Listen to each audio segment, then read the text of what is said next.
Hello and welcome back. I would like to provide a demonstration, a solution to our previous challenge, which had to do with understanding character arrays. Mainly we're going to write functions to get the length of a string, a function to concatenate a string, and a function to check if two strings are equal. So I'm going to create a project. I'm just going to name it understanding character strings.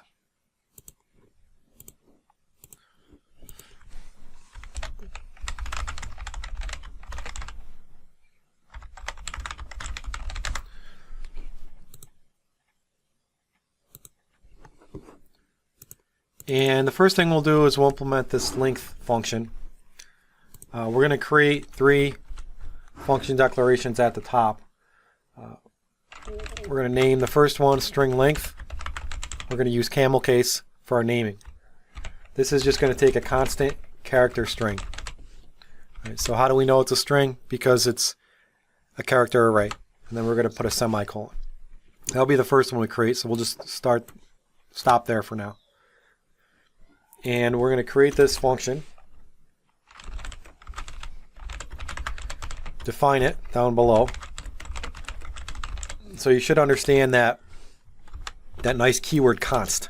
Right? Const means that it's a character string that cannot change, can't be modified.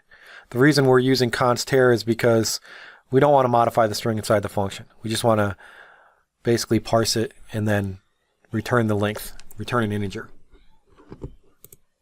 This function is actually pretty easy to implement because we're just going through an array. So we can actually say int count equals 0. This is a local variable. It can only be used inside this function. Now you may ask yourself, why can't we use the size of operator? Because the size of operator is just going to tell us the size of the string. It's not going to tell us how many characters are inside that string. But all we need to do is create a loop and go through the array until we hit the null terminator. So we can look at our string, we can say while the string count is not equal to the null terminator. The null terminator is represented inside a single character as a \0. Right, and we can use the not equals operator because we're comparing against characters. And we only have one thing in the body of this while statement, plus count, just incrementing count. And then when we want to return it, we just say return count. And that's it. That's the entire string length function. It's pretty easy because the character string is inside of an array. And the string ends with a null terminator. So to test this, we can go inside our main method and we can create some constant chars. We'll just say word1 JSON. Right, so this is how you create a character array in C. You don't have to have the constant there, but this isn't being modified. Use the char keyword, char data type, the identifier, and then the brackets. It's better to not specify the size inside the brackets because the C compiler will automatically add a null terminator. And then you just, after the assignment operator, you put in your string literal inside the double quotes. We'll create a couple here to just make sure it's working.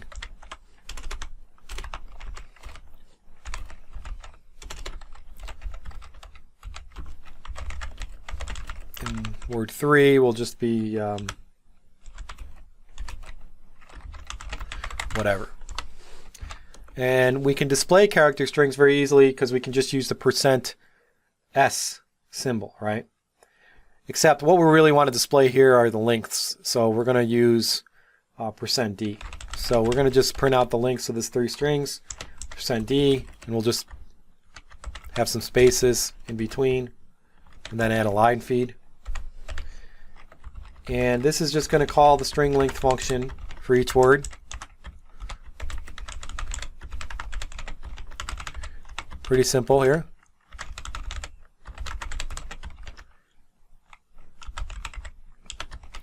And that is it. So now we can build and test and see if this actually works. What we should see as output is we should see the length of JSON, which is 5, the length of OK, which is 2, and the length of whatever, which looks to be about 8. We build this, we want to make sure we have correct spelling because it won't build if you misspell. And again, I do not know how to spell. Typing too quick for my own good. All right, let's run this. So here we have 5, 2, and 8, which looks right. So that's how you can write a string length. Let's move on to the concatenation function. The concatenation function is just going to take 3 strings, 2 constants. And this is not going to return anything. It's just going to add to the, put the resulting string in the first parameter. So we're going to call it concat. We're going to have a result. And we're going to have 2 strings, one that we want to concatenate to, and then one that we want to just have a single string. So we'll name them string 1 and string 2. And there we go. And that's our function declaration, so we can use it anywhere before it's defined. Make sure I put a semicolon after it. Yep. This one is going to have to go through the array as well. It's just going to have to go through 2 arrays. And as we go through each, add to the resulting string. We're going to create a couple local variables which we can only use inside this function, int I and j. And then we're going to use a for loop to go through the array. We're going to say for I equals 0, str sub 1, or sub I should say, is not equal to the null terminator. And then also increment I. All right, we're familiar with our nice for loop syntax where we have the loop identifier as the first thing before the first semicolon, the condition where we jump out before the second semicolon, and then modifying the loop control variable to make sure we don't have an infinite loop. All we do here is we say result sub I equals stir1 sub I. Remember, these are characters, so it's perfectly fine to use the equals in assignment here. We can't do this in character arrays because character arrays you can't assign an array to an array. We would have to use a stir copy. So that's copying the first string, and now we want to concatenate the second string to result. So we would do something very, very similar, except we're going to look in the second array and we're going to make sure we put it in the right spot in result. So we would do something like this. We would go from j to 0, stir2 j is not equal to the null terminator plus plus j. And you'll see result is just saying I plus j. So whatever I ended with, if I added 10 characters, it will now start at that 10th character because it's 0 based, and it will just add j to it. So 10 plus 0, 10 plus 1, and so forth. And that's it. And then, well, that's one last thing you got to do that's really important is you have to add that null terminator. So we want to say result I plus j, and then add in a single character, the null terminator, which is \0 inside a single quote. And that is our function. We don't have to return anything from this function because we're just copying in stir1 to stir, and I got to make sure I type correctly, stir1 to stir2. So let's test this. What I would expect to be able to do on this one is test it with a couple characters. So here let's create a couple. We'll use the existing characters that we have, and we're just going to concatenate a couple. So we need to create another result one. So we'll just say result, just declare it. And in here we're going to say, we will have to specify a size though for that first one. And so we're going to just specify a size of 50. We're going to limit it. So these constant characters should work. Now we're just going to say printf. We're going to print out a string. So we're going to say %s, and then we're going to say concat, which is what we named it. We're going to pass in the result, and then word 1 and word 2. So what this should display as output, and we'll make sure we put it on a couple new lines. This should display as output JSON OK. And want to to make sure that we... So concat doesn't actually return any data, so I can't put it directly in the printf. What I have to do is call it and then display result. Simple mistake. So there we call concat, everything gets put in the result, and we display the result. So again, when we run this, we should see JSON OK, and we do. Third function that we want to implement is a comparison function to check if two strings are equal. This function should return a Boolean. So we want to include our standard bool. I think that's the name of it, hopefully. So we can use Boolean and true and false values. And this will actually be defined as equal strings. This is going to take a constant character array, S1, and a constant, another one, to check if two strings are equal. And just to make sure I included the right header, I'm going to try to build that. And I think I did. So now I'm able to use the bool keyword because I included this.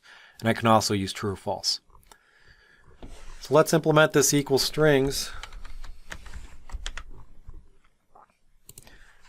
This is going to be much of the same, really, just going through the array and checking each character. So we're going to create a couple local variables, I equals 0 for our loop, initialize at 0, and a Boolean that just tells us if they're equal, because this is what we're going to return. Something like is equals. And we could actually initialize this to false. And our while loop is just going to go ahead and compare. What we want to do first, actually, is we want to get the count. We want to see how big both of these are. So we can have a while loop because we need the count in order to look at the size. Basically to just check for that null termination. So we're going to assume that the strings we pass in are the same size. So we can write a simple while loop. You could write if statements as well. I kind of incorporated everything into a while loop, or my comparisons, by using the logical operators. You don't have to use logical operators. You could use an if statement and just go through the entirety of a second string. But here what I did is I said while s1 sub I is equal to s2 sub I, and they're not equal to null terminators. Because if they're equal to null terminators, we want to jump out if either one's a null terminator. So now we say plus plus I, and then the last thing we have to do is just check if those are null terminators. And if they are, you can set your Boolean variable to return the right data. So here we can say if s1 sub I is equal to a null terminator and s2 sub I is equal to a null terminator, set our Boolean variable is equals, and then we want to return that.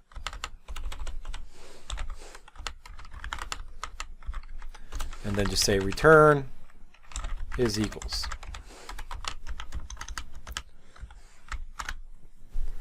And to test this, we'll have to test a good string and a bad string. So let's go ahead and say equal strings. I'm going to print out just the integer value of the Boolean, so %d.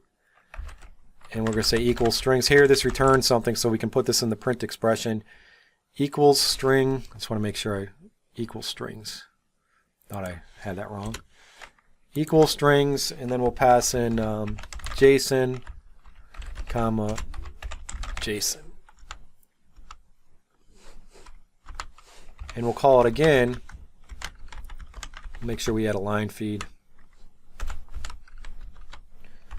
And this time we'll say JSONs. And the first one should return 1, second to return 0. 1 represents true, 0 represents false. When we run this,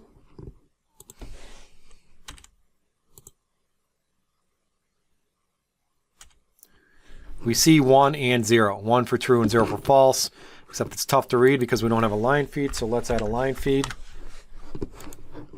And just to show you again,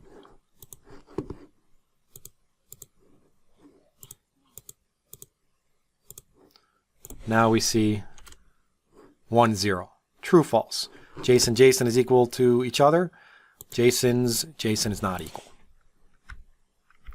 So these are some quick functions that you can learn from. Learn basically about the character arrays and how strings are represented with this concept. Thank you. I'm also going to provide the source file so you can look at it in more detail. Hopefully this helped with your assignment.